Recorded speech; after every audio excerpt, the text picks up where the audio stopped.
Hello and welcome to the Boro Breakdown podcast, the opposition preview show with me, Jonny, and my guest for today, Aaron from Argyle Life. Aaron, how are you doing, mate? You okay? I'm very well, thank you. Thanks for having me on. Yeah, no worries, mate. So Boro versus Plymouth the last time we played each other in the Championship, and at home park as well. Boro won 2-0 in 2010.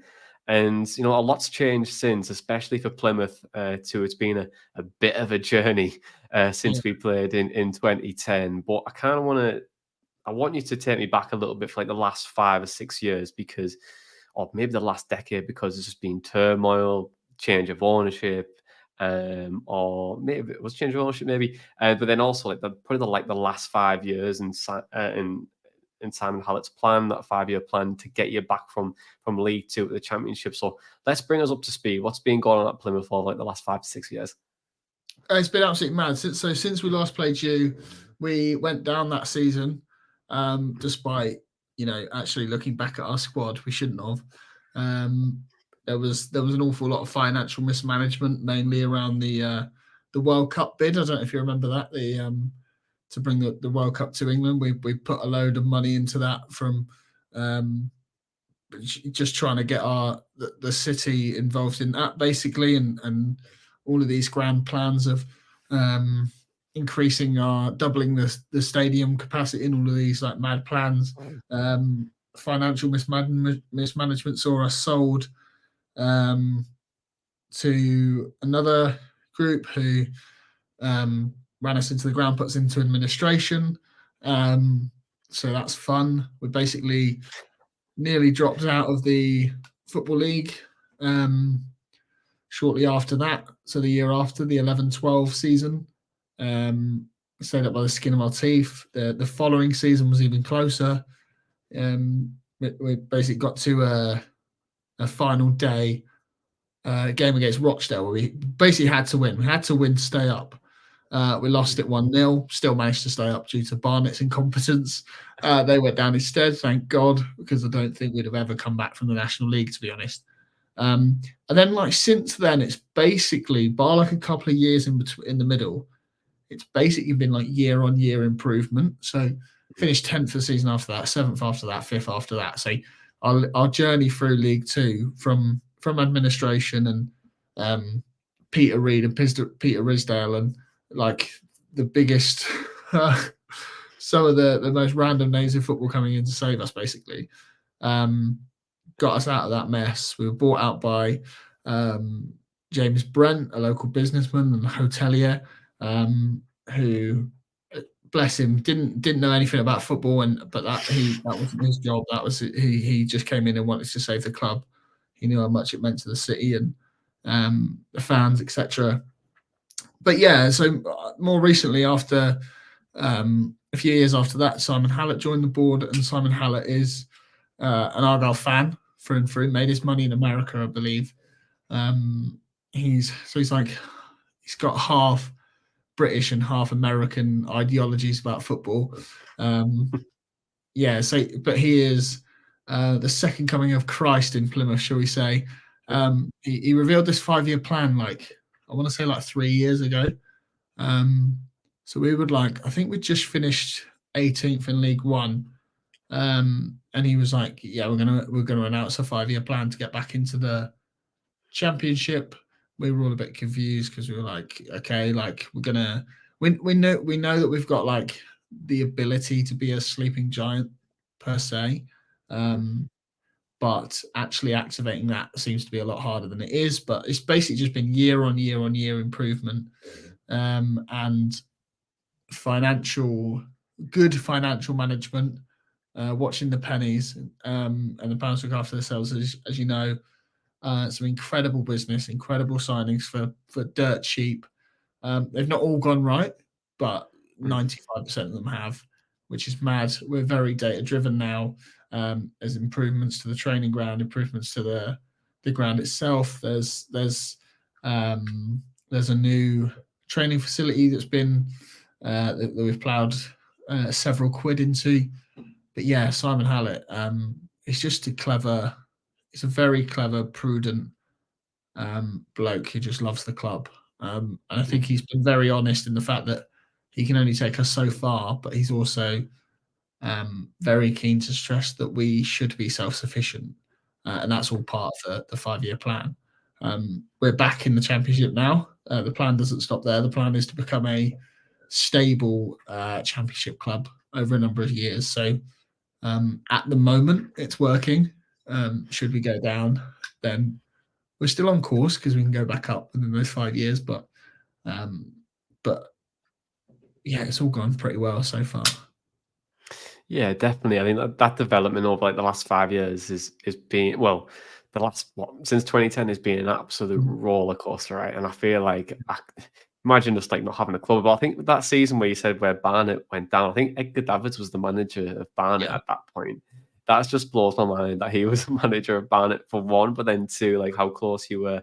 And it's always those stories, isn't it, where like a club is so close to like pretty much fall on its ass, and then it just turns around and goes on this amazing journey. You've seen it with Bournemouth, you've seen it with Luton as well, and maybe Plymouth could potentially do the unthinkable and go to the Premier League one day. Who knows? Back up there. So we could potentially see that. But this season so far, Steven Schumacher's obviously he's brought you up, and also you've looked to invest again. You're very close to signing Coburn from us. But how's your summer been? And also, how's the season so far? Obviously, you're in 19th place at the moment, but is that expected where you should have been? To be honest, I've said since the pre-season that anything above 20th, 21st, above that dotted line, I'll snap your hand off for it because, like I said, it's just been year-on-year progression. Obviously, won the title last year. No, I don't think anybody expected Ipswich to do what they've done, and nobody expected Sheffield Wednesday to be as low as they are. So we're sort of the middle of that promotion pack. So I think we're doing pretty well. The I don't want to go into specifics of data because I don't really know what I'm talking about. The others on the pod do that, but it seems to be that the data isn't actually backing up the points at the moment. We are playing much better than our league table position suggests, even if it's only a few places higher. Very unlucky not to get anything out of the Ipswich game, for example, last Saturday. So all in all, it's been a very good season, and consolidation is the key. Stay up, and we're happy, I think. But we could be doing a bit better.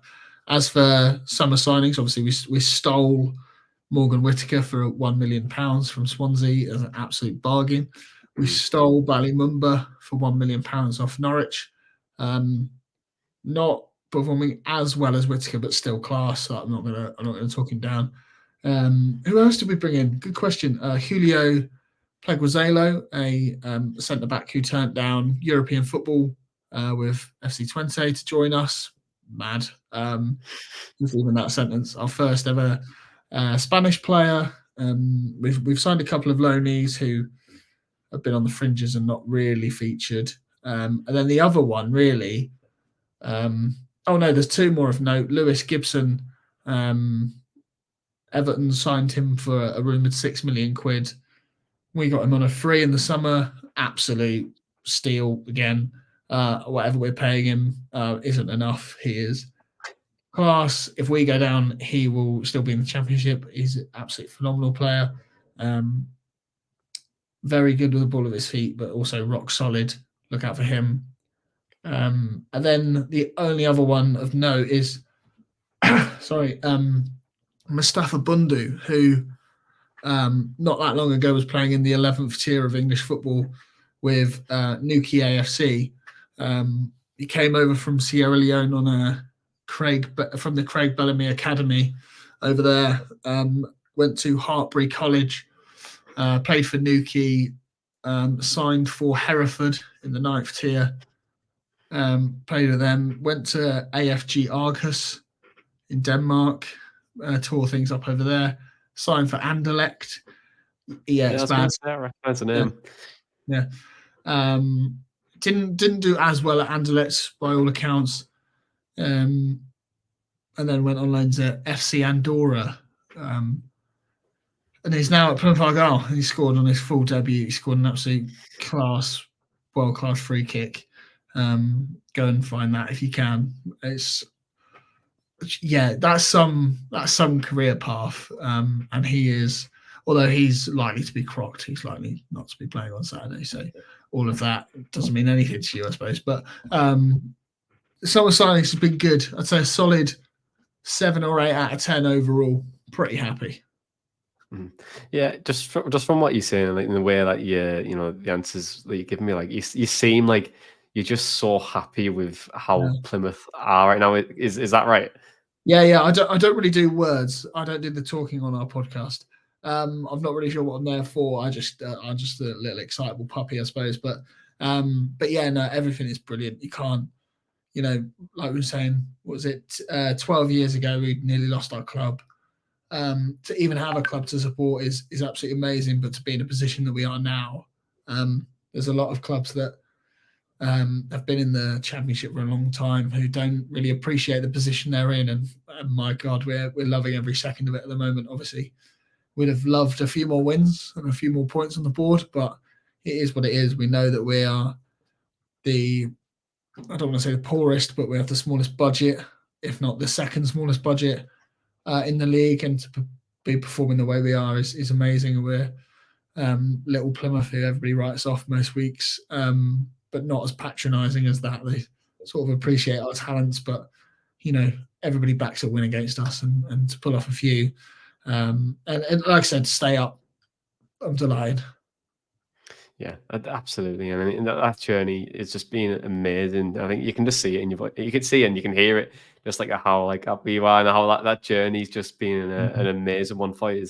As we look into the weekend now, obviously it's a tough game for Boro, obviously twice in a week that we've came to Devon, and like you were saying earlier, like you're in a bit of a false position really. I think the underlying numbers are really good. If you look at FOTMob, you're actually ranked 10th for like your position this year. One place above you is Middlesbrough, and we've had a bit of a slow start, and we're starting to come in a bit of good form right now. But this could be a really tough game for us. You've, like you're saying there, you've recruited really well. Maybe defensively could be improvement, but coming into Saturday, how are you feeling about it? And most importantly, what's your prediction as well? Yeah, it's one of those. Like I said, we haven't played each other for a while. Obviously, apart from Neil Warnock's tour of Devon and Cornwall, handing out those signed photos from his bum bag back in the COVID days. But I don't really, can't really count anything from that, can you? So it's a side we rarely face under a manager who, by all accounts, if you listen to Jonny, is going to go on and manage England.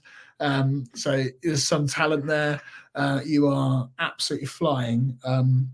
But Home Park is a very tough place to go. I have to thank you for beating them up the road, and obviously selling out both away ends is absolutely fantastic. Although it doesn't take much to sell out the away end there, dig after dig.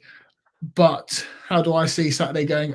Yeah, if you look at our fixture list in November, forgetting what month it is, we've got Leeds away, Sunderland at home, yourselves at home, and Coventry away. You could argue that Coventry is the most winnable there. You are second, and at home, I back us to win this one. It'll be tight. I'm going to say like a 2-1, with Michael Cooper managing to keep the score down. But you got to back your own team, haven't you? Definitely. Let's go a 2-1 win. Yeah, But 2-1. I am really expecting, as we mentioned on ours, that Josh Coburn will score. That's just going to happen. That's just guaranteed. Yeah, it's written in the stars, isn't it? I think that for a deal that was so close and pretty much was going to happen, should have happened, and maybe still could happen in January. Who knows? But yeah, I feel like it could potentially be nailed on if he starts anyway. There is a bit of rumours that Lighter Laugh might take his place at the weekend. But Aaron, thank you so much for joining me. My final question is: where can people find you? Where can they find all of your content as well? Yeah, so we are on Twitter at Argyle Life 1886, and then our podcast, don't ask me why, it wasn't my choice, is called the Green and White Pod. Long before I joined, like I said, I don't really talk. So if you actually want good Argyle coverage, listen to them that join me. But yeah, we'll do. Obviously, we've done a preview of yourself, Jonny, and we will review the game. We review the game on Sunday, so it'll be live in your ears on Monday morning if anybody wants to commute to work, listening to a very green tinted partisan view of your 4-0 win. So yeah, that's where you can find us on Spotify, all major podcast platforms. Brilliant, Aaron. Thank you so much for joining me. And to the listeners and the viewers as well, if you enjoyed this podcast, don't forget to give us a 5-star rating on your podcast provider, a thumbs up on YouTube, and subscribe to our channel as well. That helps us, but also helps Argyle Life get found on YouTube and ranked and all that kind of fun stuff. But for right now, this has been the Boro Breakdown podcast, and that was your opposition preview show in a pod. Not the Boro Breakdown.